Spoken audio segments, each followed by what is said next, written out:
Hey, welcome. I'm honored today to be joined by Amy Manns, recently hired as our transportation director for the Jefferson R-7 School District.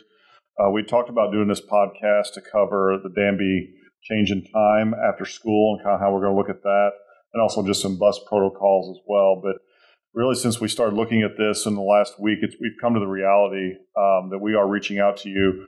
I think as a school district, we don't always know how to best market ourselves or get the message out. We need you in the community. We really need at least 2 sub-bus drivers.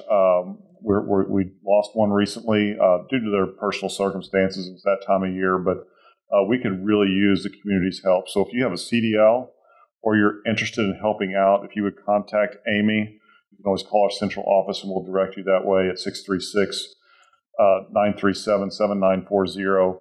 And we'll get you directed into that office. But thank you for joining me. I want to put that plug into our community. This is one of those short form, really informative as we prepare for the school year. So Amy and myself and some other administrators and individuals in our community started looking at our traffic situation in school. We took 3 approaches. The first approach is, what could we do for the short term for this upcoming year to improve our traffic without spending money on that solution? In other words, it's something we could do at a very, very, very minimal cost to help. And what we found is that we believe we can help the PM traffic exit out of our facility a little bit quicker, a little bit more efficiently. We'll talk about that in just a minute. I want the public to know that I'm going to skip to the third part, and we've also looked at some long-range road planning. And that's been a fun endeavor.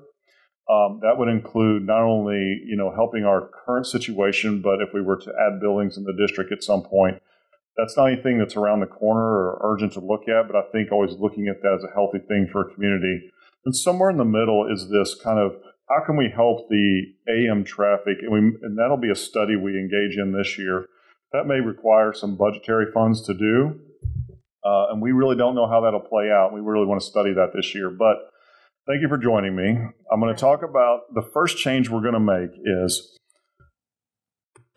3 buildings, Jefferson High School, Telegraph, and Plattin. Their times, start and end times, will not change.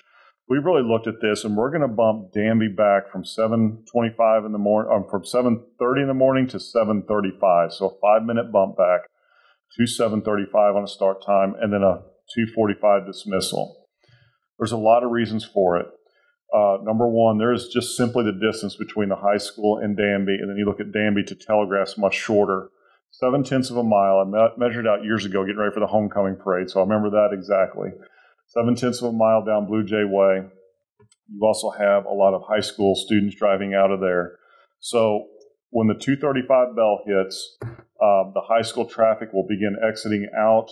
The gentleman who usually John, who stands at the end of Dueling Hollow and where the Danby comes out, right in front of the church there, he's going to move down and really serve to help guide traffic out of the high school in an efficient manner. That should run for 10 minutes. Yes. So at that point, the middle school traffic will be going in to pick up their students. The students will not be released before the bell, so they will be released at 2:45. That'll be a huge change. At 2:45, they've got a plan to get the kids ready to go on the bus, but all classrooms will exit. All the students will go out for parent pickup. At about 2:45, John will come up and shut down traffic coming from the high school to make sure the Danby lot's leaving. Which should help with the flow. Yes, which should help with the flow. And then the buses will come in right behind them and pick up the kids. At that point, Telegraph is on its normal dismissal time, and they should be flowing as we're loading at the middle school and bring those buses over, sort of kind of like this ballet. So we really think that's going to make a huge difference. So the point I want to make with Amy here, because Amy brought something to my attention, is that time between Danby and Telegraph, things we observed in years past, and that is traffic could back up trying to get into Telegraph down Danby. Correct. So you brought that to my attention. I appreciate it. We looked at it hard. So we may reach out to the high school students or parents come down from the high school and Danby at some point if that becomes an issue. Because one of two things, well, what's going to happen is either you're going to be sitting waiting to get on Dueling Hollow, or you'll be stuck on Dueling Hollow waiting and it's going to back it up, or you may ask you just to wait in the lots. a little bit longer until you can see that traffic moving, because then everything should be flowing out of telegraph. That's the one thing we see that could be a hiccup, and we would reach out to you. Just know it's coming from a good place to keep traffic moving, but I appreciate you bringing that to our attention. And everything at Plattin from there should carry on as normal. They'll be dismissed right at 3 o'clock for parent pickup, and then the buses will come over and pick up about 3:05, 3:10, somewhere in there. Yes. We'll be monitoring this. We'll also be monitoring stuff in the mornings and taking, long-term snapshots over the year to see how traffic is flowing. We'll be keeping a close eye on that. But that kind of gets us to the start time. Again, Danby start time is going to push back 5 minutes. And the goal is to really, without using district funds, to attack the PM traffic and get it cleared out of there. Yes. Now let's talk about, you've been very quiet, and I apologize, I've talked so much here. No worries. Now I'm going to turn you loose here. Let's talk about bus safety. In general, you talk about the after the school go with the flow. You have kind of lined this out very well with me. What's going on with that? The bus is going with the flow of traffic. So when we're moving amongst the buildings, going from building to building, we're just trying to go with the flow, which normally we have people out there directing us. And I know sometimes it can be frustrating for parents if they're getting stopped while the buses are trying to pull through from school to school. We appreciate your patience. We're trying to run on a timeline, same as parents that are trying to get to work. So we appreciate when you allow the time for us to get across when you're stopped. So thank you, first of all, for that. My next thing is I have a lot of people ask me about school bus stop signs. So I have people say when the buses start flashing yellow, I don't know if I'm supposed to stop or just go because I know the stop sign is coming out. And the thing is, if you see the yellow lights come on and they're flashing, it means stop. It means they're getting ready to throw out that stop sign to pick up a child or to let a child off. So if they're flashing, just start slowing down and coming to a stop before you reach the bus. We would greatly appreciate that. And it also, saves our SRO a trip from going to anybody's home. Well, and I think you had a great quote on that, like something about nobody should be in a rush to something. What was that? Yeah, nobody should pass a bus in a rush. I think that's great advice, and that could really help us out before and after school. And I think it is tricky sometimes for drivers coming down a highway and you see those signs. What am I supposed to do? Stop. Just stop. Yep. It's the best thing for you and the best thing for the bus and the children on it. So let's move on to the no passing. I guess we kind of covered that already. Yes. Yeah. Don't pass a bus when it's got stop signs out. And so the last topic we have to discuss today is designated stops. Yes.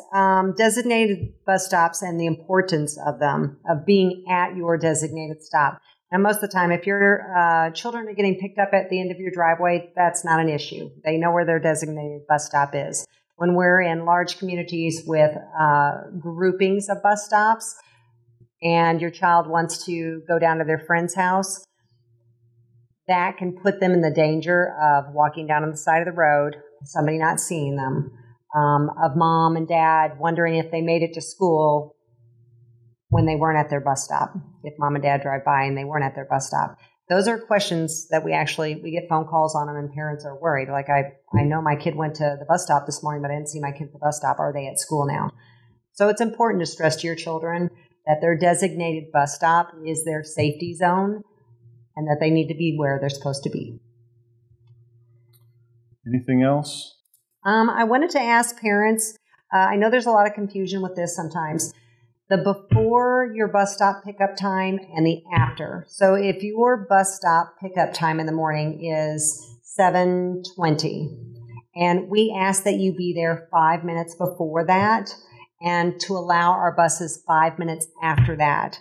So then it would be 7:45 to 7:20. So it would be 7:15 to 7:25. And the reason for that is in the morning, whenever we leave, we sometimes get caught by the stoplight. We get caught by another bus. We get caught by traffic trying to turn out of a road or onto a road with a stop sign. Most of the time, I'd say R-VII has always been good. Our crew's always been good about being there within a 2-minute span, of your time.